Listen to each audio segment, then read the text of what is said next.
Eh bien bonjour à toutes et à tous, ravi de vous retrouver pour cette série de vidéos que je remets au goût du jour durant cette période estivale et j'espère pour ceux qui ne les connaissent pas que vous en profiterez bien.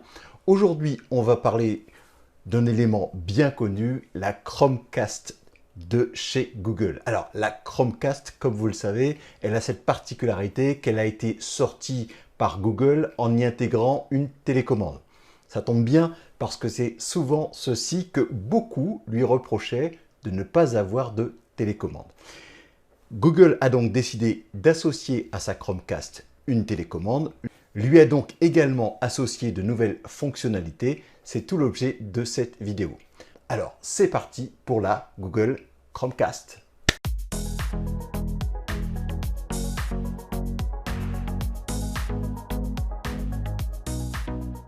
Alors, cela ne vous a pas échappé, il y a quelques semaines de cela, Google a annoncé la sortie de sa nouvelle Google Chromecast avec Google TV.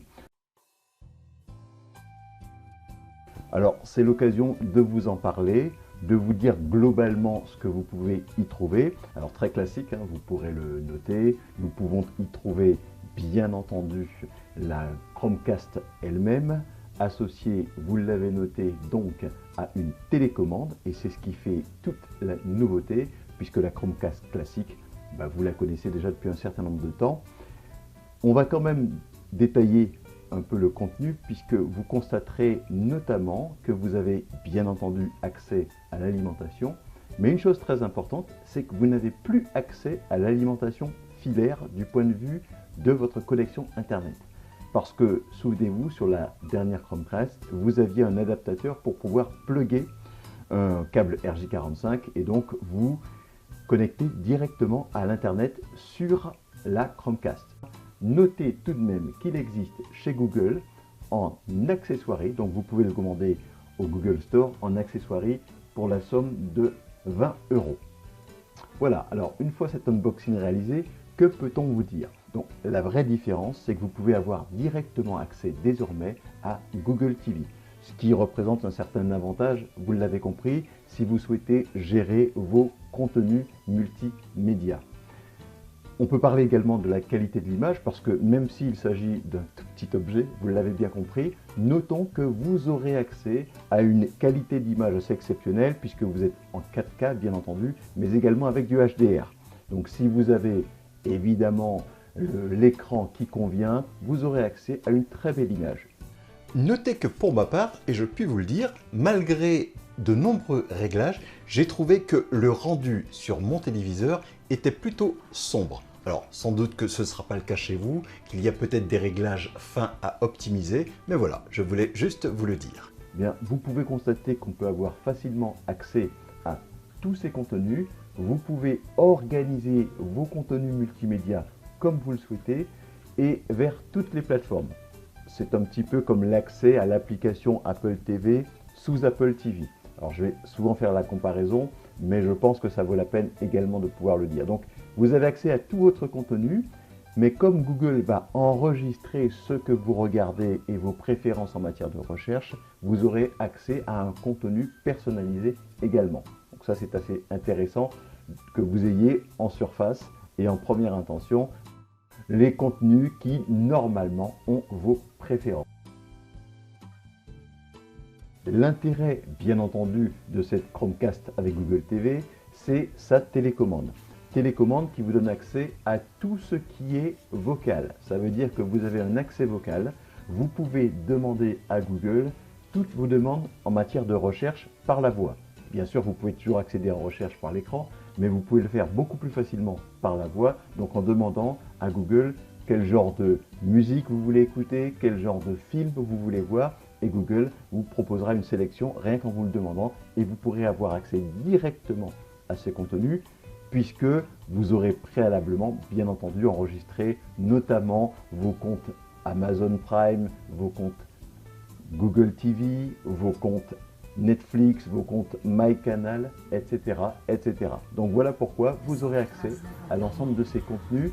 Bien entendu, vous aurez d'abord relié cette Chromecast à votre compte Google, mais vous aurez également associé vos comptes Deezer, Spotify, MyCanal, Netflix, Amazon Prime, etc., etc. Ce qui vous donnera directement accès à l'ensemble des contenus, Disney+, etc., à partir du moment où vous possédez un compte valide sur ces différentes plateformes, bien entendu.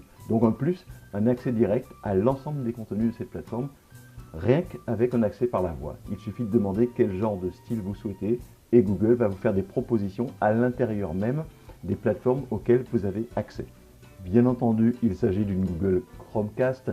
Cela signifie que vous aurez accès à l'ensemble des casts possibles avec votre smartphone. Vous pouvez lancer et caster sur votre téléviseur l'ensemble de votre contenu smartphone. C'est un accès facile, il suffit de retrouver l'icône de cast et vous pourrez caster l'ensemble des contenus qui se trouvent sur votre smartphone, sur votre tablette Android, directement donc sur le canal de cette Google. Donc très simple d'accès. Cette Google Home se branche directement donc sur un port HDMI de votre téléviseur. Et vous n'oublierez évidemment pas d'utiliser l'application Google Home qui vous permet de configurer cette Google Chromecast comme il vous convient. Puisque nous avons dit que vous pouvez y associer votre compte Google, ça veut dire bien entendu que vous pourrez avoir accès à l'ensemble des diaporamas disponibles et à créer des diaporamas, à lancer des diaporamas sur votre écran grâce à Google Photos. La télécommande, puisque nous en avons parlé, vous donne un accès direct au programme YouTube, mais également à Netflix. Voilà, c'est un parti pris, le choix de YouTube et de Netflix que nous aurons compris.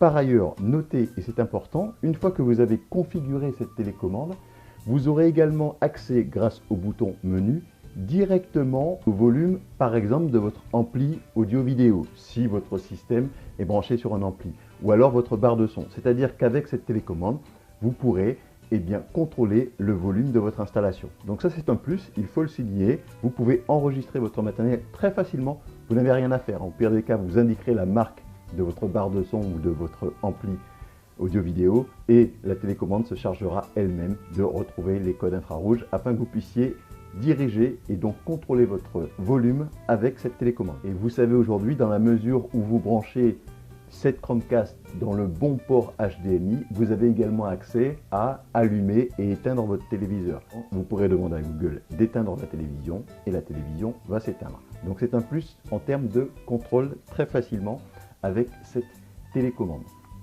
Alors très concrètement, on a assez tendance, enfin j'ai eu assez tendance à la comparer avec l'Apple TV. La comparaison doit vite s'arrêter pour la raison simple, c'est que vous avez ici affaire avec cette Chromecast avec un objet qui coûte 69 € à comparer aux 199 ou 219 € de l'Apple TV pour peu que vous la vouliez en 4K et selon la capacité en matière de mémoire.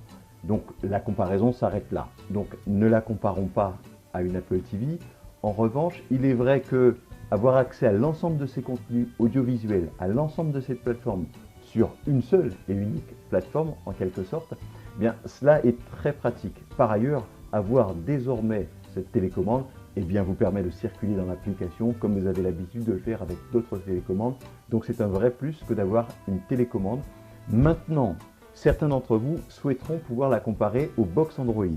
Et prenant le simple exemple de la box Android Mi Box de Xiaomi, qui coûte également 70 €.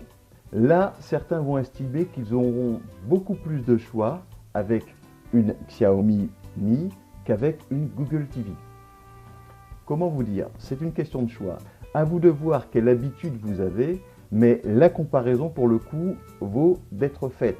Je vous invite donc à regarder les caractéristiques techniques, les caractéristiques en matière de possibilités que vous avez avec une Android Box, encore une fois comme celle de Xiaomi, comparée à une Chromecast télé. C'est vrai que la comparaison en vaut sans doute la peine afin que vous puissiez faire un choix éclairé, encore une fois par rapport à ce que vous souhaitez et ce que vous attendez de la part de ce type d'application et de ce type de matériel.